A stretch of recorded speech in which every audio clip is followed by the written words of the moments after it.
আসসালামু আলাইকুম প্রিয় দেশবাসী, যে যেখান থেকে দেখতে পাচ্ছেন সবার প্রতি আমার অন্তরের অন্তঃস্থল থেকে গভীর শ্রদ্ধা ও ভালোবাসা। সকল মুসলমান ভাইদের প্রতি আমার সালাম, আসসালামু আলাইকুম। আজকে আমি ফেসবুকে হাজির হলাম আমার জীবনের সফলতা ও ব্যর্থতা দুইটি জিনিস বলবো, আজকে আপনাদের মাঝে শেয়ার করব। প্রিয় বন্ধুগণ, আমি মাঝে মধ্যে ফেসবুকে আসি মা ও বাবাকে নিয়ে ছেলে সন্তানের দায়িত্ব এবং কর্তব্যকে মাঝে মধ্যে স্মরণ করিয়ে দিই, বারবার স্মরণ করিয়ে দিই। সকল সন্তানেরা যেন তার মা বাবার প্রতি খেয়াল ও যথাযথ দায়িত্ব পালন করে এবং জীবনকে সাফল্যমণ্ডিত জীবনকে সাকসেস করে নেয়। সেই জন্য বারবার ছেলে সন্তানদেরকে দিক নির্দেশনা দিই যেন তারা ভুল পথে না চলে যায়। প্রিয় সাথী ও বন্ধুগণ, আজকে আমার জীবনের সফলতার কথা বলবো। আমি ছোটবেলা থেকে মনে মনে ভাবতাম যে আল্লাহ,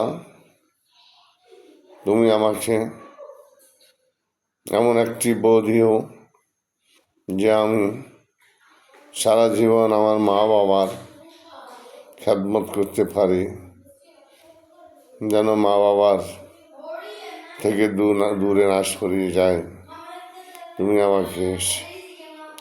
কিন্তু দুর্ভাগ্য হলো সত্যি, প্রিয়জন রমণী,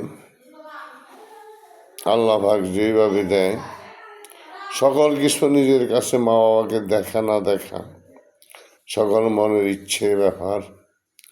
জীবনে শুধু একটা কথা মনে রাখতে চলে যে আমি যখন এই পৃথিবীতে ছিলাম না, আমার মা বাবার কুঞ্জ যখন আমি পৃথিবী দেখেছি, আমার মায়ের কষ্টের কথা মানুষের মুখে শুনেছি, হুজুরের মুখে শুনেছি, আল্লাহর দেওয়া বাণীতে শুনেছি যে আমার মা কত কষ্ট ক্লাস করে 10 মাস 10 দিন গর্ভে ধরে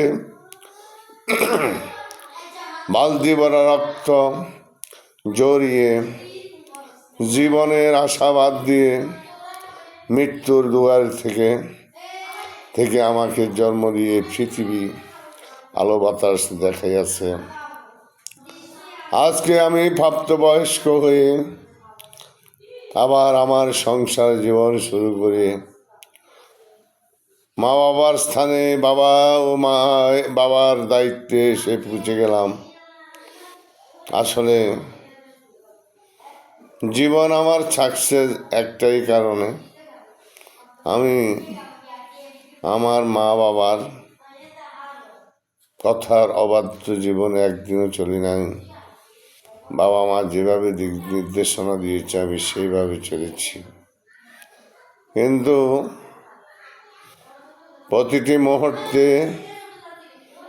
জীবনের রুটিন, স্কুল জীবন যেভাবে আমরা পড়ালেখা করতে একটা রুটিন মাফিক, জীবনটাও রুটিন মাফিক। জীবনে চলার পথে রুটিনের মাথায় প্রথম মা বাবা, তারপরে অন্য কিছু। যদি টার্গেট ভাবে থাকে আমি আমার মা বাবার প্রতি দায়িত্ব পালন করব, তাহলে কোনো ব্যাপারে না। তো আমি সব সময় ঘর থেকে বাইরে যেতে আমার মায়েরকে পায়ে ধরে সালাম দিয়ে বাইরে হয়ে যায়, আবার এসে মাকে পা ধরে সালাম দিয়ে ঘরে ঢুকি। আমার মা আমার মা শুধু আল্লাহ পাকের কাছে বলে যে আল্লাহ তুমি দেখতেছো আমার ছেলে কি করে, জানি না তুমি আমার ছেলেকে কি করে। আমার জীবন আমি যেখানে হাত দিয়েছি কোথায় থেকে আমি হাত ফিরিনি। আমার জীবন আমি যতগুলো কাজ করেছি কোনো কাজে আমি হারিনি। আমি আজকে সাকসেস আমার জীবন শেষ মুহূর্তে। আমি সকল কাজে সাকসেস হয়েছি। মহান রাব্বুল আলামিন আমাকে কোথাও কষ্ট দেয়নি। আল্লাহর কাছে শুকরিয়া আদায় করে শেষ করা যাবে না। প্রিয় বন্ধুগণ, তোমরা তোমার মা বাবার প্রতি যথাযথ দায়িত্ব পালন করে ইনশাল্লাহ তোমরা কোনোদিনও ঠেকবে না, কোথাও হারবে না, জীবন সহজে সাকসেস হয়ে যাবে। তাই মা বাবার প্রতি যথাযথ খেয়াল রেখো, স্ত্রী সন্তানকে বুঝে যাও।